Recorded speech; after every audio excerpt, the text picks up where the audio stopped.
Hello dear friends, ఒక చిన్న సందేశం మీతో పంచుకోవాలని ప్రయత్నం చేశాను. ఇటీవల 10th అండ్ ఇంటర్ రిజల్ట్స్ వచ్చాయి కదా. అందులో ఫెయిల్ అయిన పిల్లలకు ఏదైనా వాళ్ళని ఎంకరేజ్ చేస్తూ ఉత్సాహపరుస్తూ ఒక చిన్న మెసేజ్ చేయని నా ఫ్రెండ్ ఒక సజెస్ట్ చేశారు. అది మంచిదే అనిపించి ప్రార్థన చేసుకొని ఈ చిన్న ప్రయత్నం చేశాను. నా ఈ మాటలు మీకు ధైర్యాన్ని ఇస్తాయని, మీలో ఉన్న బాధ, డిసప్పాయింట్మెంట్ అవన్నీ తీసివేసి మీకు ఒక ఉత్సాహం ఇస్తుందని ఆశిస్తున్నాను. Thank you. అలాగే ఫెయిల్యూర్ అనేది ప్రతి ఒక్కరము ఏదో ఒక సందర్భంలో ఫేస్ చేసే ఉంటాం. జీవితంలో ఎంతో సాధించిన గొప్ప వ్యక్తులు కూడా వాళ్ళు కొన్ని సందర్భాల్లో రిజెక్ట్ చేయబడ్డామని, తిరిగి అంతటితో ఆగిపోకుండా కష్టపడి పైకి వచ్చామని, విజయం సాధించామని మనకు టెస్ట్ మనసు ఇస్తూ ఉంటారు. మనము మన ప్రయత్నంలో ఫెయిల్ అయినప్పుడు చాలా పెయిన్ ఉంటుంది, నిజమే చాలా బాధ తట్టుకోవడం. కానీ ఆ సందర్భంలో మనకు ముఖ్యంగా కావాల్సింది పేషెన్స్, సహనం, అలాగే కుటుంబ సభ్యుల యొక్క సహకారం. దాంతోపాటు దేవుని సన్నిధిలో ఎక్కువగా గడపటం వల్ల కూడా ఎంతో ప్రయోజనం ఉంటుంది.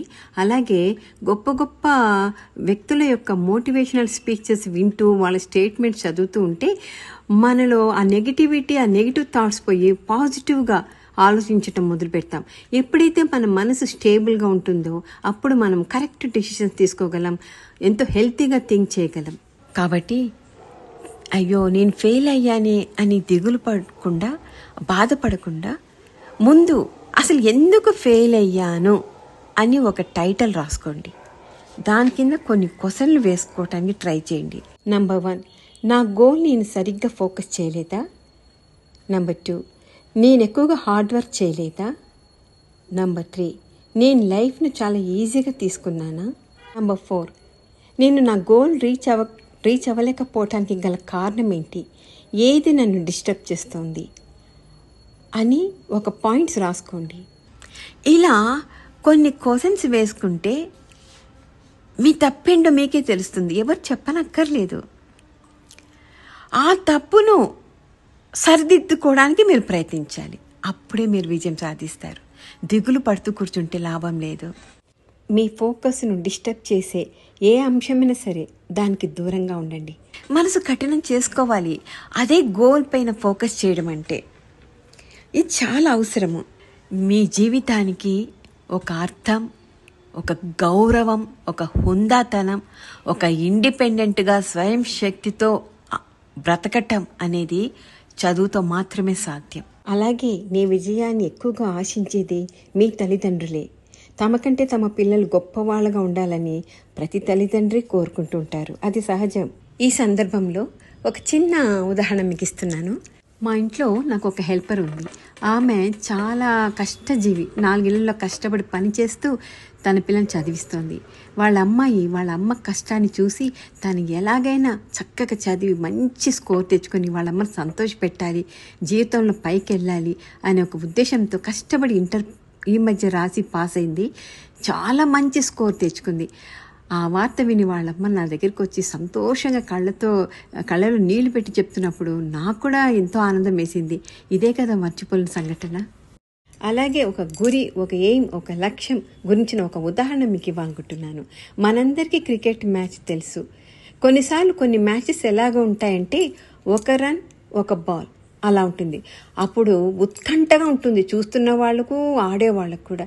కానీ స్టేడియంలో అంతమంది గట్టిగా చప్పట్లు కొడుతున్నా, అరుస్తున్నా, ఎంకరేజ్ చేస్తున్నా కూడా ప్లేయర్స్ డిస్టర్బ్ అవ్వరు. వాళ్ళ ఫోకస్, వాళ్ళ ఎయిమ్ అంతా బ్యాట్ మీద, బౌలింగ్ మీదే ఉంటుంది. అలా ఫోకస్ చేస్తేనే వాళ్ళు సక్సెస్ కాగలరు. అలా ఉండాలి. మనం ఏదైనా ఒక ఏం పెట్టుకున్నామంటే ఇంకా ఏది మనం డిస్టర్బ్ చేయకూడదు, దాని మీదే దృష్టి పెట్టాలి, దాన్ని ఎలాగైనా సాధించాలి, అలా ప్రయత్నం చేయాలి మనము. అప్పుడు మనం సక్సెస్ చూస్తాం. అలాగే కష్టే ఫలి అనే సామెత కూడా మనం వింటూ ఉంటాం. కష్టపడితే ఫలితం తప్పకుండా ఉంటుంది. ఒక్కోసారి వీవింగ్ బర్డ్స్ని చూస్తే కూడా నాకు ఈ సామెత గుర్తుకొస్తుంది. అది ఎంత కష్టపడి తన గూడు కట్టుకుంటుంది కదా, ఎంత అందంగా గ్రేట్ ఆర్కిటెక్చర్ కనపడుతుంది ఆ నెస్ట్లో. ఎక్కడి నుంచో పీచు నార తీసుకొచ్చి అతి కష్టం మీద ఒక మంచి సెక్యూర్డ్ నెస్ట్ కట్టుకొని తన పిల్లలతో ఉంటుంది దాంట్లో క్షేమంగా. కాబట్టి కష్టానికి ఎప్పుడు ఫలితం ఉంటుందనేది మనం గుర్తుపెట్టుకోవాలి. అలాగే ట్రెక్కింగ్ గురించి కూడా మనకు తెలుసు. వాళ్ళు ఎంత కష్టపడి ఒక కొండను ఒక మౌంటైన్ ఎక్కడానికి ఎంతో కష్టపడతారు. వాళ్ళ గోల్ అంతా శిఖరం చేరాలని. అది చేరాక వారు ఎంత ఆనందంగా ఎంతో సంతోషపడతారు కదా. అది చూస్తున్న మనకు కూడా ఎంతో హ్యాపీగా ఉంటుంది. అలాగే ఈ సందర్భంలో ఇంకొక చిన్న కథతో నేను ఈ సందేశం ముగిస్తున్నాను. ఇది ఇలాంటి చిన్న చిన్న స్టోరీస్లో నుంచి కూడా మనం ఎంతో మోటివేట్ అవ్వచ్చు. అదేంటంటే, ఒక పక్షి చెట్టు మీద కూర్చొని ఒక తేనెటీగను చూస్తూ ఉంది, దాన్ని గమనిస్తోంది. అప్పుడు ఆ తేనెటీగను చూసి ఆ పక్షి అనింది, నువ్వు ఎంతో కష్టపడి ఒక పువ్వు దగ్గరికి వెళ్ళి తేనె తెస్తున్నావు. నువ్వు ఆ పోగేసిన ఆ తేనెను మనిషి తీసుకెళ్ళిపోతున్నాడు కదా, నీకు బాధగా లేదా అని అడిగిందంట. అప్పుడు ఆ తేనెటీగ నవ్వి, తేనె సంపాదించటం అనేది ఒక కళ, అదొక ఆర్ట్. మనిషి నేను పోగేసిన తేనెను దొంగలించగలడు, కానీ నా కళను దొంగలించలేడు. నా రిజల్ట్ను దొంగలిస్తాడేమో కానీ నాలో ఉన్న టాలెంట్ను మనిషి దొంగలించలేడు.